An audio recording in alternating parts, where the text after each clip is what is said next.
Welcome back sa aking YouTube channel. Para sa mga first time lang po na manood, please click mo na yan, Jeremy's TV, Manila. Anyway guys, wala na ba ito? Libre lang. Tulong mo na lang din sa kapwa mo. Alright, thank you very much po.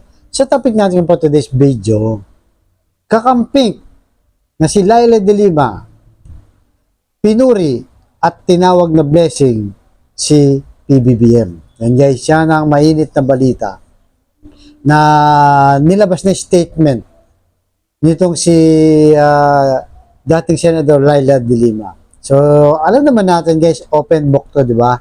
Mula noong 2016 at talagang ito yung kumontra kay Duterte. Pero sa kabila ng yan, di ba, lumaban siya. Talagang hinarap niya si Duterte, hindi siya sumuko. Hindi rin siya naglaban guys, di ba? So, sa ngayon, nakamit niya na ang kalayaan. So, bakit kaya nasabing blessing? Dahil ba ito ay pinalaya siya, di ba? Pinalaya siya mula nung umupo si Duterte ay nakulong siya ng almost 7 years. Kasi kung titignan naman talaga natin, pagdating kay BBM, hindi naman siya nakialam guys, di ba?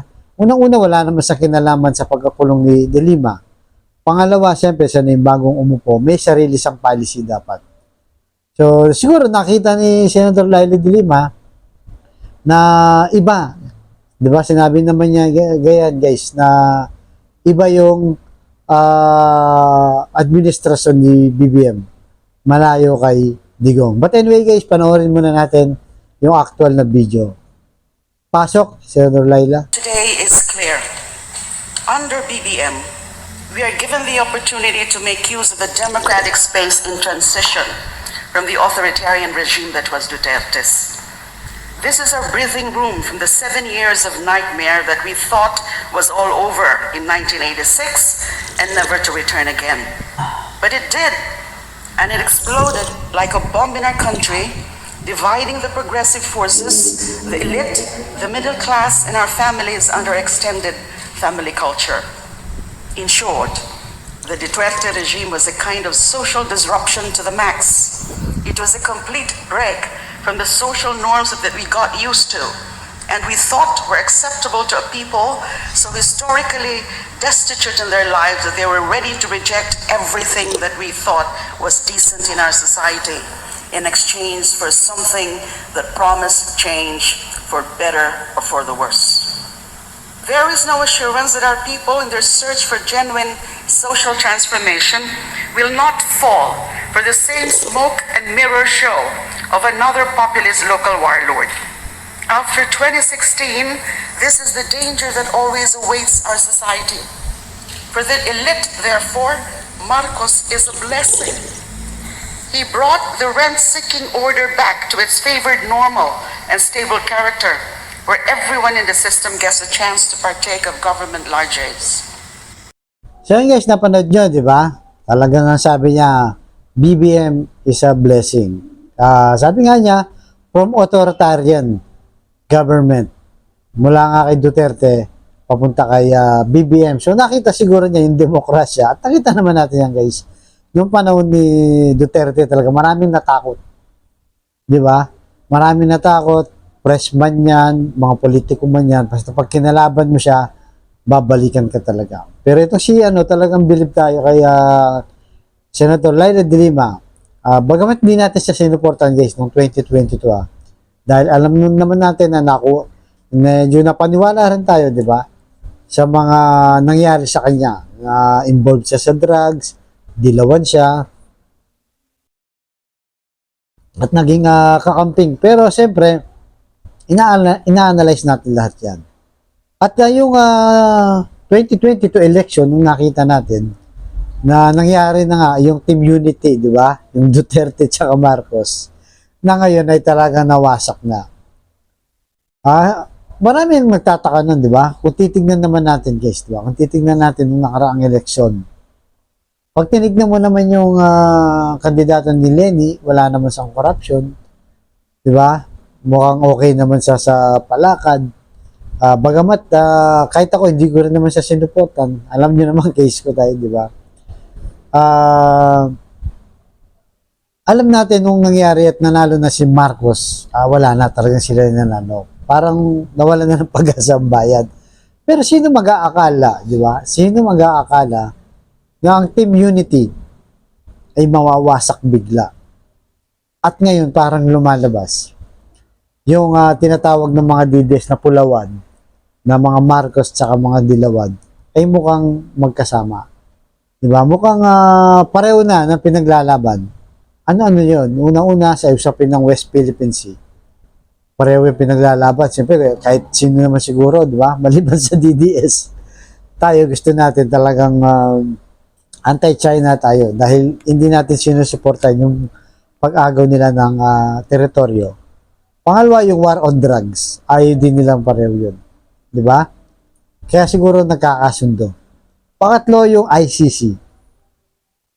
Pare-parehong gusto ng mga Marcos ngayon na supporter, mga Dilawa, mga campaign, na pumasok na. Even ako, guys, kahit makaisko tayo, gusto ko pumasok na rin yung ICC ngayon. Ngayon, napaisip ako, hindi kaya darating yung, malapit na guys, 2025 election, sa October na yung filing na Certificate of Candidacy.